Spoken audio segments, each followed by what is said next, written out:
Private స్కూళ్లలో జరుగుతున్న విపరీత దోపిడీపై ఫిర్యాదు చేసిన నకిరేకల్ ఎంఈఓ పట్టించుకోవటం లేదని స్థానికులు వాపోతున్నారు.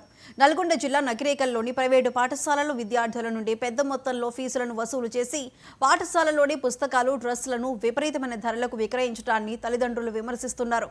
ఎల్కేజీ, యూకేజీ విద్యార్థుల 2 జతల స్కూల్ డ్రెస్సులకు 3,500 నుండి 4,000 రూపాయలకు అమ్ముతున్నారు.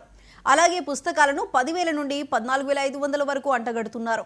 కనీస సౌకర్యాలు లేని పాఠశాలలపై చర్యలు తీసుకోవాలని విద్యార్థి సంఘ నాయకులు కలెక్టర్ నుండి ఎంఈఓ వరకు వీడియోలు, ఫోటోలు పంపినా ఎటువంటి స్పందన లేదని విద్యార్థి నాయకులు ఆరోపించారు. నా పేరు అంజన్ కుమార్ యాదవ్.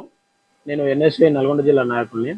ఈరోజు నకరికల్ నారాయణ బ్రాంచ్ని విజిట్ చేయగా భారీ సంఖ్యలో స్కూల్ యూనిఫామ్, బుక్స్ ఇవన్నీ దొరకడం జరిగింది. ఈ పేద విద్యార్థుల నుంచి నారాయణ బ్రాంచ్ ముందే 50% ఫీజు కట్టాలి, బుక్స్ తీసుకోవాలని వాళ్ళని తీవ్ర ఇబ్బందులకు గురి చేస్తూ కొన్ని లక్షల దందా చేసుకుంటా నారాయణ అడ్డగోలు దోపిడీ చేస్తుంది. దీని రోజు మేము వచ్చి చూడంగా భారీ సంఖ్యలో బయటపడ్డాయి.